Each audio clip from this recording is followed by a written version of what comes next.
Chapter 23. Commandant Vissen. A mysterious circle. Link ruins dinner. Link had never seen a man look so utterly defeated. Of the 20 men who had set out towards Snow Peak, only 5 had returned alive, and one of those was unlikely to live to see tomorrow. The Commandant had returned in shame, his face devoid of emotion as he knelt before Princess Zelda and dully recited his report. The princess listened solemnly as he recalled the events of his pursuit in the mountains.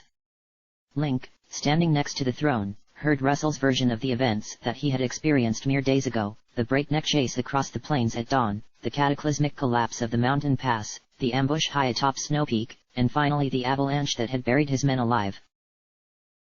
When Russell had finished, he stood at attention, awaiting his princess's judgment.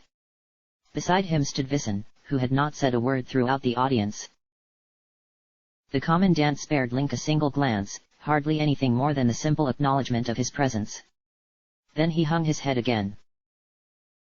Russell, Zelda began, throughout your service you have been an honorable soldier, a valued advisor, and a loyal friend. I am concerned for your welfare. Your Highness, Russell said, Zelda, I live to serve Hyrule. She continued.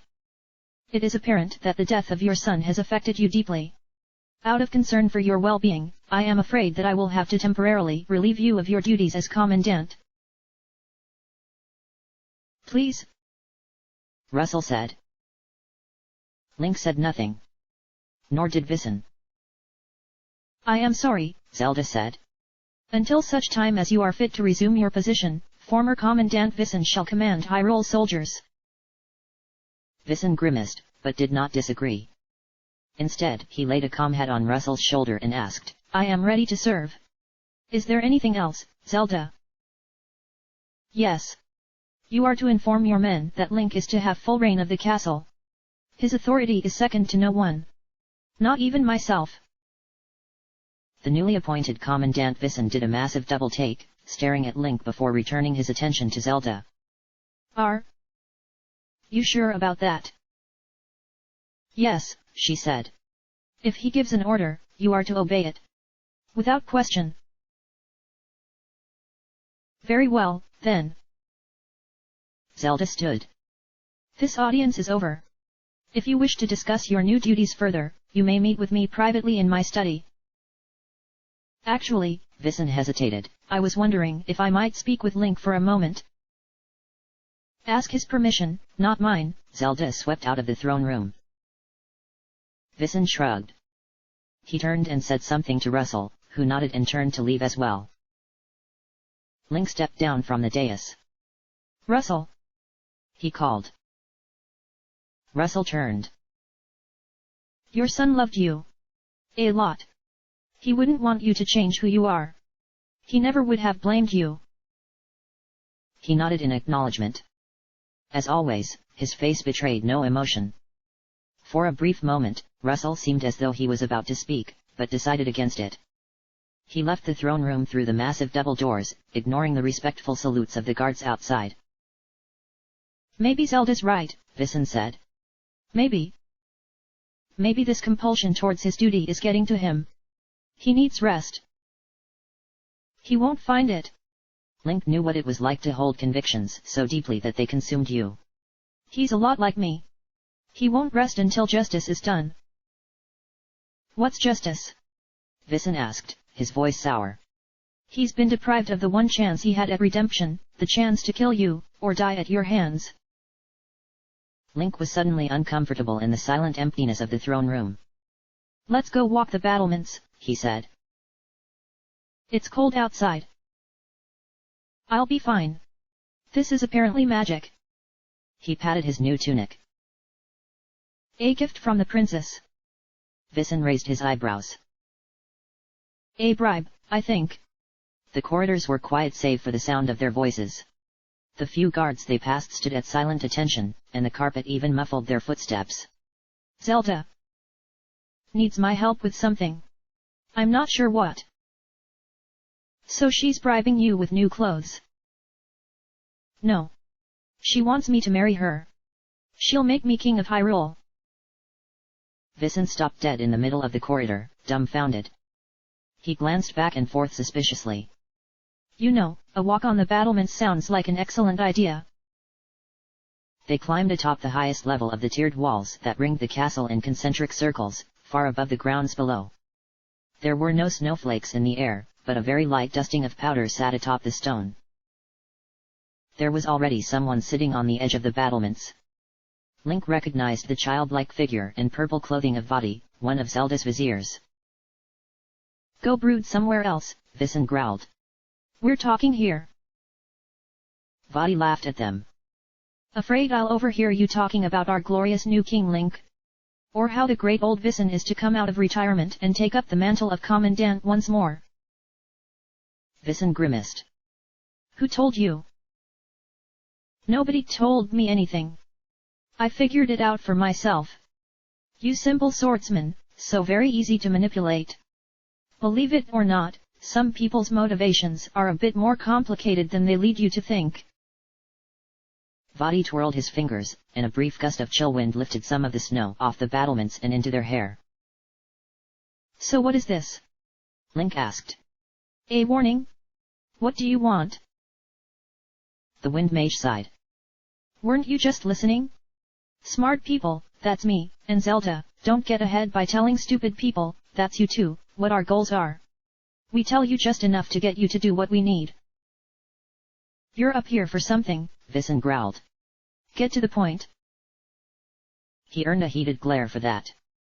All I want to do is let you know that there is no need to let yourself be manipulated so easily. If you're clever enough, you can turn the tables and take it all for yourself. Take what? Link began. Vati cut him off. And remember, not everybody around here is as loyal to Zelda as they claim to be. He slid off the side of the wall and sauntered past them. I hate that little bastard, Vincent said. What do you reckon that was all about? Link had been caught off guard by the strange encounter and found himself turning the wind mage's words over in his head. Not everybody around here is as loyal to Zelda as they claim to be. I dunno, but he's a sneaky one. That politics stuff, not for me. Vincent said. Everything you say gets so twisted it ends up just being lies piled on top of more lies. You don't want to get involved in that. Trust me. Link leaned forward onto the Merlin and gazed down at the city. It could be his city, he knew. It's not just about me, Vincent. There are thousands of people down there, maybe millions, who need me to help them. Who better than a king? You're an honorable man, Link, but I've spent my whole life in this city. And I don't think it can be helped. Sometimes this city seems to me like a dying thing. The corruption grows roots and spread like an infection, and now it runs so deeply that it's become a part of Hyrule. He swept his hand across the vista below, the breadth of the gesture encompassing all of Hyrule. The shining towers and flawless gardens, the sparkling rivers and the bustling plazas, the shady alleyways and the run-down residences, the dank undercity and the black depths below even that. This city is diseased, Link. Haven't you ever wondered about what that creature really is? The one that only ever comes out at night. The Nameless, Link said. He had been out of the city for some time, but he had never forgotten that horror. I think that it's a disease. Maybe the goddess is punishing the wickedness that rules this city. It's not a bad guess, Link conceded. He wondered, if he were to ask Zelda, whether she would know. If she did, would she tell him? I don't think it's anything sent by the gods, though. No. He shook his head. Midna told me something once, a while ago, about how her people died. She said that Zelda and Zant created the Nameless, and at one night it destroyed the entire Twilight civilization beneath the city. If that's true, Vincent said, how did Midna survive? Link tapped his hands restlessly against the stone. She never mentioned it. I have a feeling that Midna knows a lot more about that creature than she lets on. They watched the workings of the city in companionable silence as the first beginnings of snow began to drift down around them. Zelda wants me to kill them, Link said. Who? Vincent asked. Ganondorf and Midna. She wants to assemble the power of the goddesses within us, the Triforce, and she wants me to help her take Ganondorf's part by force. There's no way Midna would stand by and let that happen, I'd have to kill her too. That's Zelda's condition for making me king. And? Are you going to do it? The problem with Visen's question was that Link himself didn't know the answer. Ganondorf has done horrible things. To me, and to so many others. But I don't trust Zelda, either. Look at what she's done to this city. Zelda hasn't done this to Hyrule, Visen said. Its people have. What do you mean? Visen laughed. The princess doesn't govern the city. She hasn't for a long time.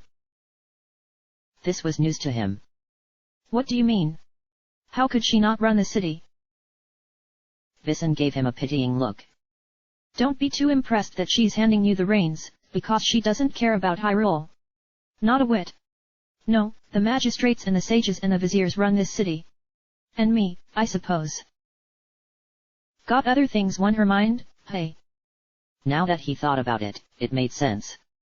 Of course Zelda would be willing to let him run the city, all she really cared about was the power of the Triforce. There are not a lot of people like you or I, Link, he lamented. Not many people who would truly place the people of Hyrule above their own self-interest. I don't know if you've got what it takes to be king, but I'm sure you'll make the right decision. It's a lot more difficult when the lives of everybody in the city could depend on that decision. I believe in you, Link, Visen told him. Whatever choice you make, I will stand by you until the end. To this, Link had no response.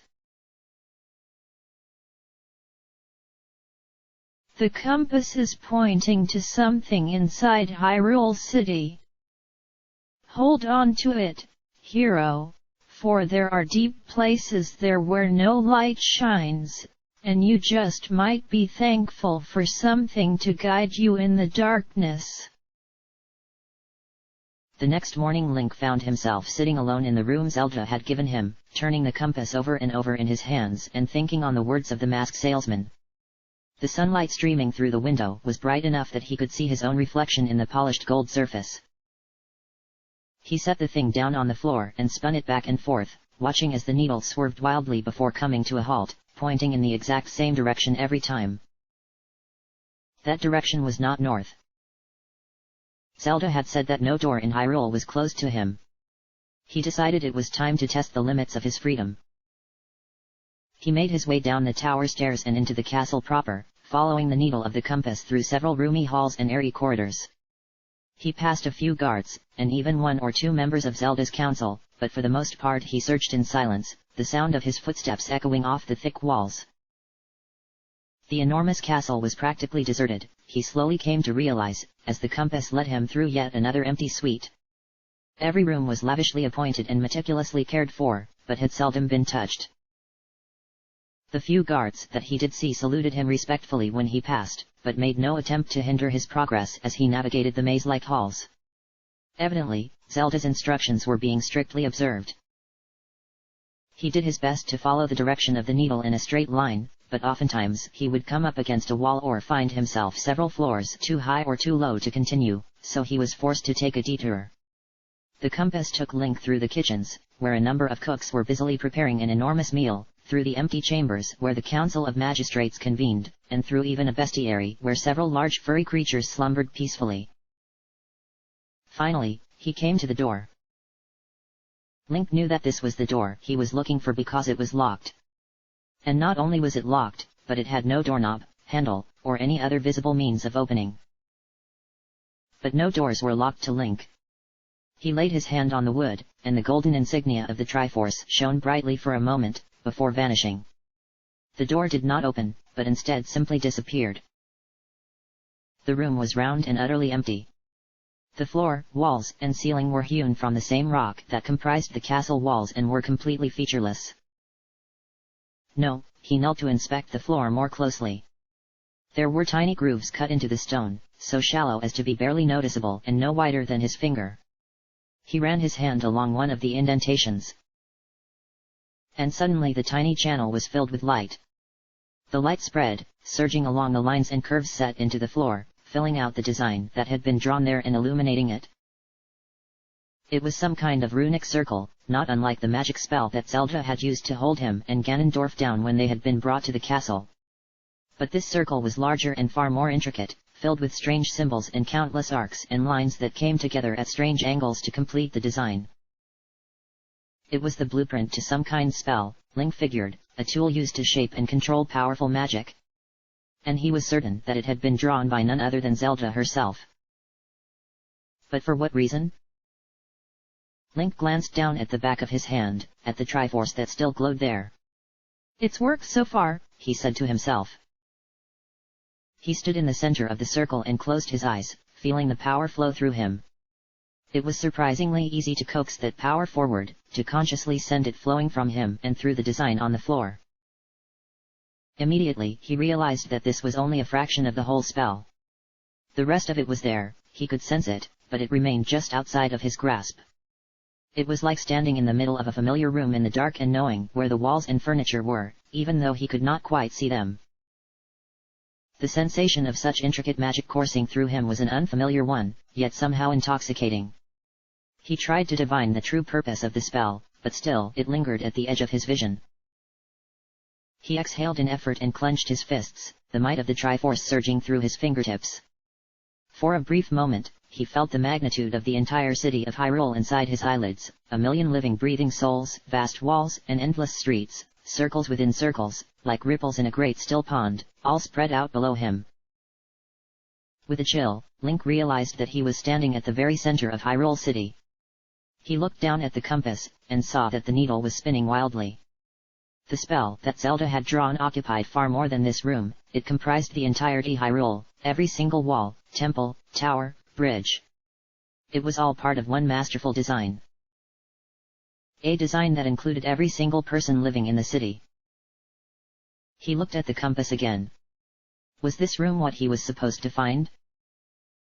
For some reason, Link didn't think so. The needle continued to spin. He realized he was standing in the right place, he was just a few thousand meters too high up. The compass was leading him to something far below him. This room was just a small part of the design. Somewhere, far below, was the true center of the circle. The food was delicious, unlike anything he had ever tasted. But despite the plethora of courses laid out on the banquet table before him, Link ate sparingly. He wasn't hungry. A multitude of dignitaries, nobles, and political figures were seated at the table, which spanned the entire length of the cavernous dining hall. Link had been introduced already to the Rito chieftain and his son, the Zora Princess Ruto, two decrepit old sages named Sahasrala and Roro, Darunia the Goron chief, a depressed-looking famous painter named Salvatore, and more magistrates and military officers than he could count. The seating was arranged according to a strict hierarchy, the most important figures sat closest to Princess Zelda. Link was the recipient of a great many jealous glances and much speculative muttering, as he was seated at the head of the table next to Zelda, a position of unrivaled importance. Vissen was seated beside him, in the commandant's chair. Try to look like you're enjoying yourself, he said, nudging Link under the table. Why should I? I don't want to be here. If you're going to be king, these are the types of people you'll need on your side. Link looked around him, at the people sitting near the head of the table. There was Vati, currently sampling every single course, the diminutive and loudly boasting Chancellor Cole, and the other vizier's aunt, who sat in silence, not even touching his food still wearing his heavy stone mask. Sighing, Link turned to accept a glass of wine poured by one of the servers buzzing about the table. Thank you. Sorry, I didn't catch your name, he said. The server was a young Rito girl, who blushed deeply and bowed. My name. It's not important, she said, before hurrying away. Wait, he said, why won't you tell me? But she was gone. Don't worry about the servers, said a man sitting a few seats down from him. Chancellor Cole, Link remembered. They're told not to bother us. Pay them no mind, unless you want another drink, of course. He laughed, a wheedling, ingratiating sound.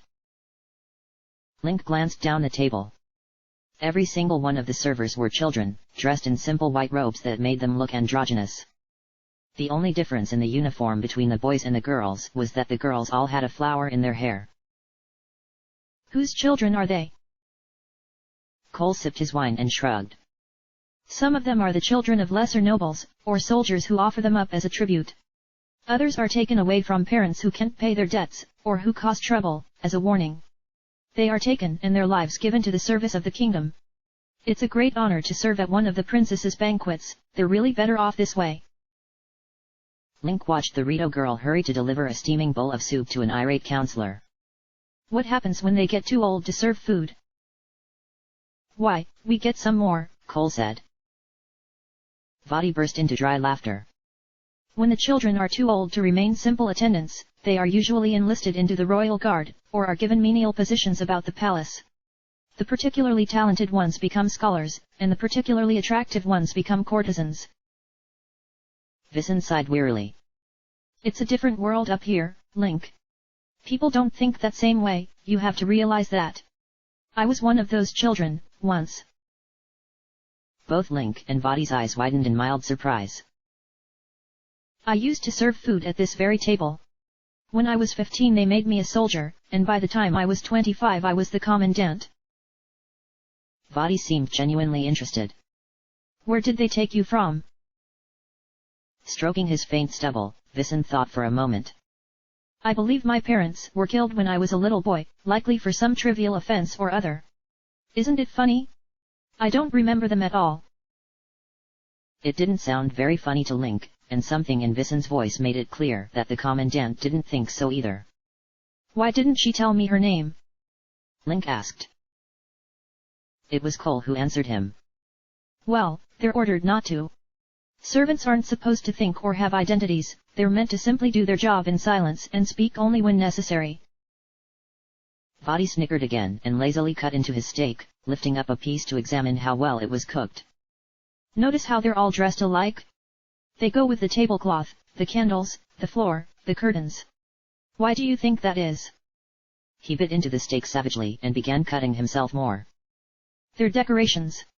If they aren't people, then we don't need to think about them. Link's appetite had deserted him.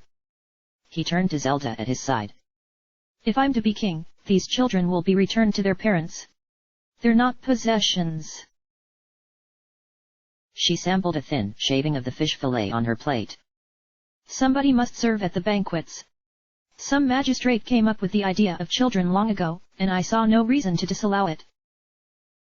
Do you run this kingdom at all? He said to her, quietly enough that he wouldn't be heard over the low chatter of the table. Out of the corner of his eye, he saw Vadi turn his head, though. Have you made even the slightest attempt to improve the lives of your people? At least act like you deserve that power of yours. She smiled serenely. Long ago, I thought like you. I tried to govern fairly. But after centuries of watching so many lives pass like snowflakes in the wind, I realized the futility of it all. Let the fools have their fun. They sit with me at this table and lord over the city and think they have power, but in the end they will all die just the same. You and I, Link, we are something more. So you just don't care. She turned her attention back to her dinner. A part of him was surprised that she even ate and drank like a normal person. There are more important things at stake, Link. Purposes higher than the mundane concerns you would have me occupy myself with. When you are my king, then I can share my knowledge with you. I found your circle today, he mentioned, almost offhandedly. With no small amount of satisfaction, he saw her eyebrows arch upward in surprise. Well, part of it. How long did it take you to create a spell so big that it covered the whole city? She smiled. It was a little patronizing. You see an obvious conclusion and seize it like a starving man. Think on it just a little bit more, and the true majesty of what I am trying to accomplish may become clear to you. Link gave up and went back to watching the table full of bourgeoisie chat and gorge themselves while the children in white shifts flitted between them with more dishes and drinks. He spotted the Rito girl again, and waved to get her attention. More wine, sir. Tell me your name, he instructed. The girl bowed and politely refused. I'm sorry, sir, but we are not to mention our names in the presence of. He tapped Zelda on the shoulder. She turned. Ask this girl what her name is, he said. If you insist. Zelda smiled sunnily at the child. It's perfectly fine, little one. This is my heroic knight Link, and he will be the king soon. He just wants to know what your name is. Surely a pretty girl like you has a pretty name. The girl seemed unsure of what to do, but evidently the authority of Princess Zelda overruled the authority of anybody else. My name is Medley. Where are you from, Medley? Link asked. Dragon Roost Quarter, she said. My mother is an attendant to the magistrate. When he found out she had me, he made her send me here.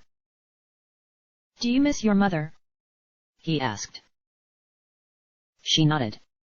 A lot of the kids were taken from their families. I'm one of the older ones, so I have to be strong. A reckless idea occurred to Link, and he decided to leap upon it. How are you taken care of? Do you get good food? She glanced over her shoulder, back towards the kitchens. Like she was afraid someone was watching her. The guards get the leftovers from the banquets. We have bread and water, and sometimes meat if we're lucky. See any food on the table that you like? She looked nervously back and forth once more. We can't. We can't take any of the food. Link smiled and gave Medley a conspiratorial wink. Although he had dressed in formal wear for the occasion of the banquet, he still carried the master's sword upon him at all times. Standing, he picked up a metal serving dish and rapped the sword against it several times over the din of the table. Attention! Could I please have everybody's attention? He called out. He smacked the dish several more times with the blade and repeated himself. Everybody, I have something I'd like to say. Please quiet down. It took a few minutes, but eventually the hubbub ceased and Link found himself the subject of 100 inquisitive gazes. I said everybody. That means the servers as well. The children in white shifts, who had continued clearing dishes and serving food, slowly began to realize that he was talking to them. He saw fear in their eyes. They were afraid they had done something wrong. What the hell are you doing? Vissen asked him, under his breath. Zelda said nothing. She only watched calmly. This banquet is now over. Many looked baffled. A few chuckled politely, assuming he was joking, and he saw more than a few make drinky gestures with their hands. Ladies and gentlemen, I am absolutely serious. If you could please turn your attention to your wonderful servers for a moment. The laughter began to die down. Vissen tapped him on the arm. Sit down, Link. You'll make too many enemies here. Link ignored him. These children have worked very hard to ensure that this dinner was such a success. So, in appreciation for all their effort, they will all get a chance to enjoy this very lovely banquet for themselves. Dead silence. Until one fat man noble in a red robe yelled at him, I'm not going to share a table with a serving boy. Link spread his hands and smiled. Well then, there won't be a problem. Because the new servers shall be all of you. Vadi burst out into raucous, uncontrolled laughter. Vissen lowered his head into his hands and Cole, along with the rest of the table, began shouting angrily. Link raised the master's sword above his head and brought it crashing down into the table. The wood did not merely splinter, it parted cleanly as the powerful stroke sliced straight through the heavy wood. To the kitchens, he said. He met the eyes of both Vissen and Zelda. Any order I give, he whispered. Remember. Vissen nodded reluctantly. He raised his hand and gestured at the troops standing guard at the far ends of the hall. The soldiers stepped forward and began herding the loudly protesting nobility towards the kitchens. Vadi was still doubled over, laughing. You are something special, he wiped away tears. Truly, your stupidity is rivaled only by the size of your balls. Cole was stammering uselessly. Now see here. He shouted. You're not king yet. And even if you were, you can't do this. These guests are the most honored. The highest. The most esteemed. Link laid the mazer sword on the table, pointing squarely at the blustering magistrate. Get to work. Pale-faced, Cole obeyed. Some of the children were hesitantly taking seats, incredulous hope slowly lighting up their faces. Link made an extravagant bow to the wide-eyed medley and said, "How would you like to sit in the princess's seat?" He wasn't sure what he expected from Zelda. A refusal, perhaps, or maybe a cold remark or even a harsh admonishment. But in front of an audience, Zelda was as kind as any older sibling. She rose gracefully from her seat and politely offered it to the astonished Rito girl. As the disgruntled nobility began to carry dishes and desserts out of the kitchen, and the servant children ate like they never had before, Zelda laid a hand on his shoulder. A king must have the respect of his subjects. This much, I know. They will never forgive you for this. I've told you how much the corruption and thievery among your magistrates and your counselors sickens me, he said. If you're willing to make me a king, then don't be surprised when I start to make a few changes around here. You don't understand the nature of power, Link. She took his hand and laid her fingers over the Triforce there. A good king is not a foolish one. He brushed her aside and sat back down to his meal, which he found much more appetizing now that he could enjoy his company. How is it? He asked Medley. I've never eaten food this good, she exclaimed. You're sure none of us will get beaten for doing this? Link tapped the hilt of the Master Sword. If anybody hurts you, you come and find me. Okay. Okay. Vissen watched the proceedings with a look of deepest regret on his face. Do you really think this was a good idea? I don't care, Link said. At least I'm doing something. Somebody had to step up, and show these people that justice still exists in this world. The commandant shook his head sadly. This is not justice, Link. This is foolish, and rash, and what little good you've done today will be paid back tenfold tomorrow. Link slowly let his gaze sweep across the hall, watching as the humiliated guests all turned their head to avoid eye contact. These men and women are cowards, Vissen. Complacency let this city decay, but I am here now, and I will never stop fighting. Things are under control for now, yes. With you and I here, none of the nobles are willing to try anything. But these aren't people who fight a man face to face. You'll be watching your back for the rest of your life, as you're liable to be stabbed there soon. Link watched the children laugh and eat with disbelieving happiness. He watched the fat and the rich skulk about, biting back their rage and looking at him with hate and fear. I wish somebody would try, he said. Then I could finally know who my enemies are. He took a deep breath and clenched his teeth before lifting both the tunic and undershirt up over his head. Although he had been trying to ignore the injury as much as possible, the cut that Vissen had inflicted in his side during their sparring match was still hampering Link's range of motion. Navi's treatment had kept the wound from reopening, and he rebandaged it every day with fresh linens, but the gash was deep and would take a long time to heal. Sitting on his bed, alone in his room at the top of the castle's highest tower, Link began to regret what he had done at the banquet. Vissen was right, it had been both stupid and dangerous. He could only hope that any retaliation would be directed at him and not the children he had been trying to help. He wished he hadn't done it. The frustrations of dealing with so much corruption and hypocrisy had gotten to him, and he had acted rashly. But he had to do something. The inaction was driving him mad. The sound of the door opening snapped him out of his reverie. Without looking, he knew who it was. I'm not in the mood for any more of your head games, he snapped. Head games? Zelda laughed disarmingly. Link, I'm only trying to open your eyes. I know it's difficult, but soon you will see what I see. If it turned him into a person like her, he wasn't sure he wanted to. So, you forgot to tell me, what's that circle do? She sat down on the bed next to him. Zelda was wearing a soft cotton robe, and her hair was freed of its ornate braids and draped over her shoulders. The immaculate whiteness of the soft cloth made her pale skin seem just a little more tinged with warmth. You're asking the wrong question. Before you figure out what it does, you must figure out what it is. Okay, he said. It's a binding circle, right? Like the one that you used to hold me down that one time, but this one is the size of the entire city. That's somewhat correct. He could tell she was being charitable.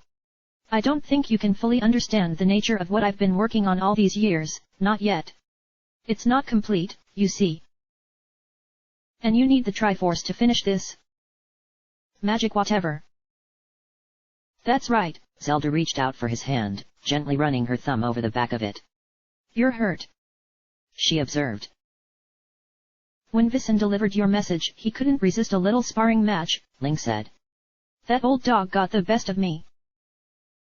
She leaned closer to him and gently laid her hand over the wound. There was a flash of light, and a brief searing heat that soon faded into a pleasant warmth. He found that the pain in his side had completely disappeared, the cut healed completely by her magic. He took a deep breath, free of pain for the first time in days. Thank you, he said. It was then that he noticed, with some surprise, that one of Zelda's hands was entwined with his own and that the other was resting on his torso. Her face was very close to his. She leaned forward. Zelda's lips were soft and cool, and her slender frame weighed very little as she shifted on top of him. Her fingers trailed up the side of his torso and caressed his chest, and she sighed in contentment. Link hesitated, for just a moment. Then he raised his hands up to her shoulders and slid the robe off of her. It fell to the floor without a sound, exposing impossibly flawless skin that was as pale as milk. His calloused hands swept over that smoothness, gently caressing her breasts, small and pointed and tipped with pink. She kissed him deeply in encouragement, and he tried to imagine the sweetness and warmth of all the Zeldas he had ever known before. But he could not. This Zelda was cold and white, and beneath his hands no heartbeat within her chest. He pushed her away from him. No. Link, she began. You're not the Zelda I loved, not any of them. What have you done to yourself? I am still the same person, Link. We were meant to rule side by side, as gods. I have simply walked further down that path than you have. She leaned forward and tried to bring her lips to his once more. He turned his head. I'm sorry, but I can't. It's like you're not even a person anymore, Zelda. Please, can't you see what you've done to yourself? To this city. That is immaterial, she insisted. She was ethereally beautiful, standing naked in the moonlight, but Link had to remind himself that the Zelda he had known long ago was gone. In her place was a cold princess, without regard for her people or her nation. Please leave, Zelda, he said. I need to think. She swept the robe up from where it had fallen and draped it over her shoulders. You can be king, Link. I am offering you the power to change this city any way you want. And with that reminder, she left him alone in his room. He lay down on the bed, staring out the window at the moon. There was no way he could take Zelda's offer, he realized. She was unstable enough with just 1/3 of the Triforce, it would be foolishness to even consider allowing her to complete the relic. He hoped he was doing the right thing. Sure, being king of Hyrule would allow him to help a lot of people, but that meant little in the long run if Zelda's mad fantasies of godhood put the entire city in peril. He sighed and wondered how to tell her. She was already upset that he had spurned her advances. Maybe it would be best if he just disappeared for a little while. A swath of dark clouds drifted over the moon. Link closed his eyes. He wasn't certain how long he had been lying there, or whether he had dozed off or not, when a shrill and familiar voice roused him from his thoughts. Hey! He sat up. There, flitting against his window, was a glowing ball of light. Navi. Hurriedly Link opened the window and let the fairy inside. Where were you? I said 3 days, it's been 5. I'm sorry, Link, she said. Do you have any idea how gigantic this castle is? Yeah, I do, he laughed, realizing that he knew for once exactly what to do. Never mind, you did great. I need your help, actually. She seemed thrilled. Of course I'll help you, Link. What do you need me to do? He lay back down on the bed. First, he said, I need you to be quiet so I can get some sleep. We're leaving early tomorrow morning. Leaving? Where are we going? He reached up into the air, and the fairy landed on his outstretched hand. That's the second part. You're going to take me to see the Great Fairy. Chapter end.